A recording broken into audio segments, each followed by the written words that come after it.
So we've got some observations, and here's one observation. I don't know how this will resonate with folks, so Carolyn will explain how it resonates with her. But in a stereotype, we sometimes bump into organisations that have shareholders and owners. They will have expectations that they'll wish their leadership teams to carry out on their behalf, objectives that they expect, and in many cases we see very nicely presented 5-year plans, which are great statements of what's intended. So the shareholders get a copy, they wave it around, it's all very nice. But are those always as flexible and realistic as we expect them to be? And how well do we actually turn those into real business plans? How well integrated is the 5-year plan into what the business is actually doing? And if we do come up with business plans or even departmental plans, how can we see into the business to understand all the fundamentals and preparations are happening effectively? And might I suggest, controversially perhaps, that there's often a veneer of connection offered, and the detail of the connection isn't probed too much if our profitability is good. But it means that perhaps our organisations are strategically unaware, they're not really prepared, and it doesn't really happen all that well. I don't know if that's an unfair stereotype, Carolyn. No, this is very fair. I often talk about the death by 1,000 cuts as the strategy's death, because throughout that process you've got this value leakage. So the 5-year plan, as you say, static, inflexible.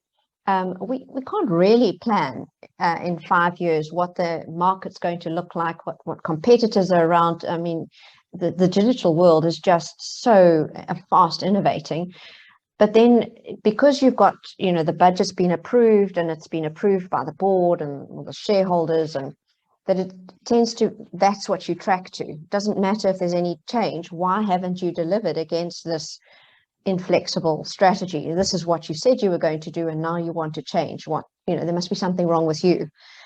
So I think there's the first step you've identified it there in value leakage, is that the value dissipates if you can't be flexible and agile and in responding to the market conditions and environmental conditions and social conditions to bring in the ESG factors. Then pulling it down through the organization into as you say, the real business plans. What we don't see generally in our steering committees and our oversight bodies is and people say, no, we don't want to see it because it's this is too much detail, is what are those change initiatives that are being driven by the business? As you say here, BAU, the business as usual change initiatives that are coming through. I want to automate this, I want to do this, I want to do this, I want to change the functionality of a system to do that. And essentially all of those little things add up together to become, well, this is what we're doing as a business, which is not aligned necessarily to the strategy, because those little things, no one's overseeing them, but they are chewing resources and they're chewing capacity.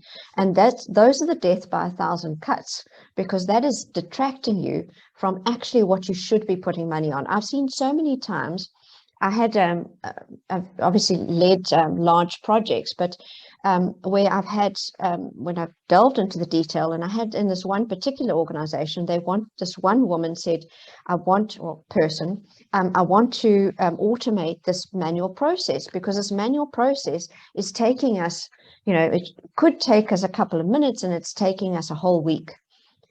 That's great. And I think, that the thinking is definitely in the right place. But right now, we focused on this strategic initiative. And the reason why we've got the 3 people employed to do that process is, well, they've got employment. If we were to automate that, it doesn't only bring the system change, it brings personnel change, it brings, there's no easy change. You have to consider the whole context again. So sorry, you're going to have to stay looking at your spreadsheets, etc. Great upset because of that decision, but you're going to have to make these hard decisions when it comes down to the real business plans, to make sure that they keep tracking against the overall strategy. Otherwise, you're going to get that leakage. So this connection is a theme we'll dive into, but just to some little amusing diagrams you can find, just to emphasize the point that there's often the stereotype that those of us that are working on the 5-year plans are somehow in a hermetically sealed environment that doesn't really listen to what's going on. And the other stereotype around execution is that those that are coming up with the strategy have no clue as to how it might actually happen, and it's a miracle that somehow brings that into life, because there's no visibility of what's going on or process in place to enable it to happen. So just some introductory remarks there that I don't know if they resonate with folks, but we thought we'd just kick off using those as examples. And to develop the connection, disconnection and loss theme, it is true that if we're not careful, the objectives that we see at board level may well be being done perhaps without understanding of bandwidth for delivery. But if the comms and the explanation isn't good down to the portfolio level, then we can start to see disconnected programs. We can see inappropriate prioritization and selection. We can see pet projects consuming resource and competition resources kicking in. And if we don't communicate effectively down to delivery, where we don't have a sensible approach for how those are managed consistently and coherently, we can lose meaning in the handover to delivery. We can lose meaning in the realization of benefits, where we can't see progress towards strategic objectives happening very well.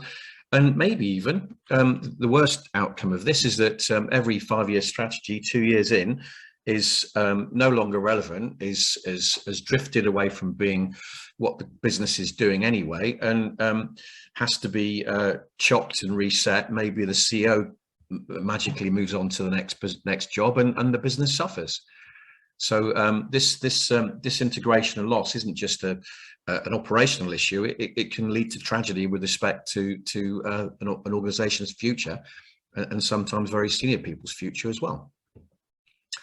This is such a great diagram, David. I mean, this really just shows you the points of leakage through the whole process, and pet projects, and you see it passage talk, right, where those are the pet projects start happening, and just making sure that you get this traction on your strategy. And there you see it, when it comes back, having to get a great reset, because actually you've tracked so far, it's so far removed. You're not just rebaselining, because of the need to be agile, but you're actually having to reset your thinking. And I think this is a particularly important diagram. So thank you for this, David.